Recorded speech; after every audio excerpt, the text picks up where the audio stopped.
What's going on, everybody? Just wanted to make another video here, talking about just some clarification in regards to what we're doing at the New Biology Clinic in regards to movement with me. For those of you who are members or listen to Tom's podcasts, webinars, everything else, you will hear he constantly refers to what we do as primal movement. And I get a lot of people who have worked with me one-on-one who say, well, it's more than that.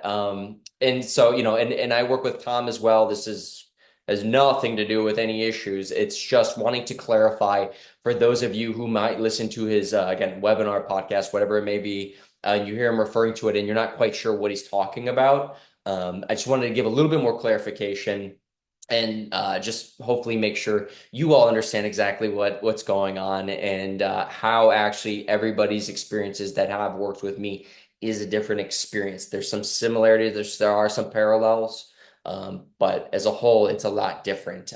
So if he's talking primal movement, okay, I have a better, hopefully, understanding of what he's talking about.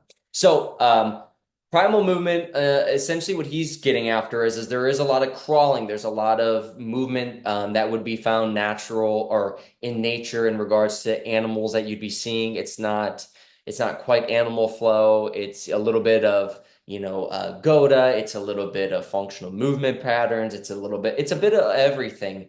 And it is recognizing, though, that the body has a design to it, that the animals in nature, in people, we all have this ability to move through it. Understanding that the spine moves a certain way and can move in all these different directions. And we just want to move our spine in all those directions. Our fingers can do quite a lot. We want to then move all those fingers as many ways as we possibly can. Our ankles, go through the whole body. It all has the ability to do so much. And it's just then recognizing, okay, well, if I can go this way, how much of that do I have available within myself? And when you look at movements that are quote unquote primal, and again, I put a quote unquote because it's just movement. But what we're ultimately saying in primal is that you're tending to move the body in all the different capacities, all the different directions when you are in some of these motions and some of these movements. So like crawling, for example, if I broke down every bit of our body in that moment, you're going to see the foot is going through its flexion, extension, plantar flexion, dorsiflexion. You're going to have the ankle rolling and moving. You're going to have the knee going through the bending, extending. You're going to have the hip going through this way.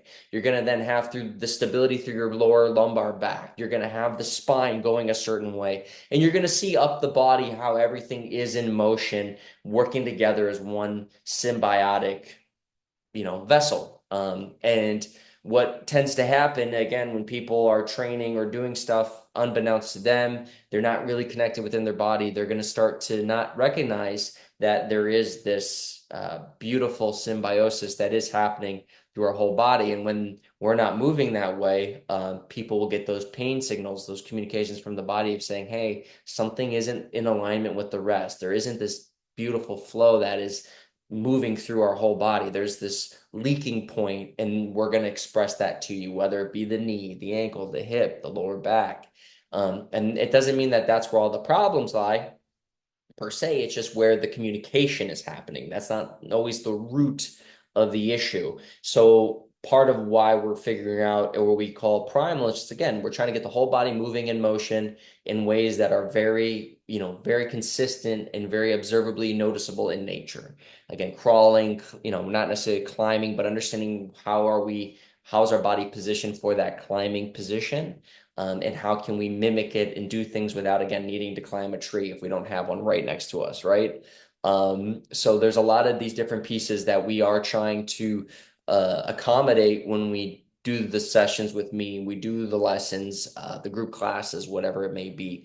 But there is another component to it that is about the internal state of the individual, understanding that how people handle stress, these stress inputs, whatever it may be, whether through physical activity or emotional inputs, or memories in general, how that's then affecting the body.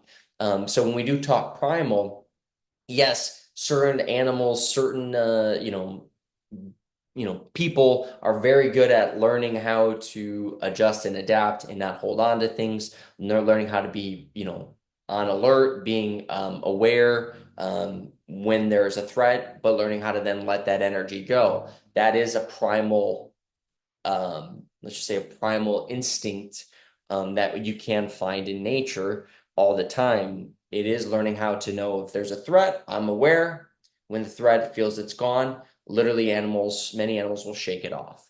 And we as living beings are different in that we aren't just purely animalistic, but we can learn a lot from that. It is important to not forget things. Learning, hey, I remember when I put my hand on that stove, that really, really hurt. I need to be mindful and aware of that next time. So it's not necessarily, but you're not having that emotional charge every time you see it. Now, some people go through very traumatic things that are so traumatic that when they do think of it, it is really hard to not bring that emotional attachment to it. And I'm not saying we have to, what I'm doing is just trying to bring that up. It's not therapy, but through this primal movement, moving the body, understanding that in many people, what is held in our fascia, the structured water, crystallized water within our body is memories. And I've seen it more than enough times to be able to say that this is a true statement. Because I've seen it in so many ways where we'll move people, we'll get them in an uncomfortable spot and this discomfort, but they are in control, they are breathing and memories will come up. Not that I'm trying to induce it, and I'm trying to get it out of them. I say, if anything comes to your mind, you let me know, or you can share whatever you like. And what we start to see is that memories will come to the surface. It's got their attention. And it is through these movements that is really bringing that to the surface. Why? I'm under the impression that through these movements, bringing that self-awareness, being gentle, breath, all that, now gives the body the ability to go, okay, you are ready to take this information, and we're going to try to address it. We're going to put it up on the board and we're going to project it onto the screen. Here you go. This is something we think you can handle right now. And that's when people will tend to either go, why am I doing this? Why am I thinking this? Or they'll tense up and stress up. And now we're not really getting to the root of what the body is, it appears to be needing or wanting or asking from us. And so when we do move in the classes, there is primal movement, but a lot of that is to bring that gentle flow to the body, to bring the whole being into motion.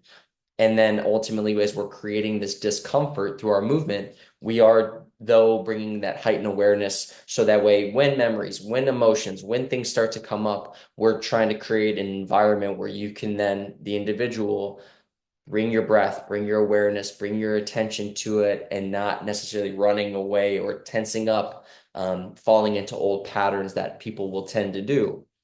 So I hope that makes sense, but I just wanted to clarify a little bit more that it's more than just primal movement. That's a piece of it. But we are trying to get, again, the whole being in motion, working together as a unit, working together in this beautiful symbiosis, breathing through it, bringing self-awareness, bringing gentleness to ourselves.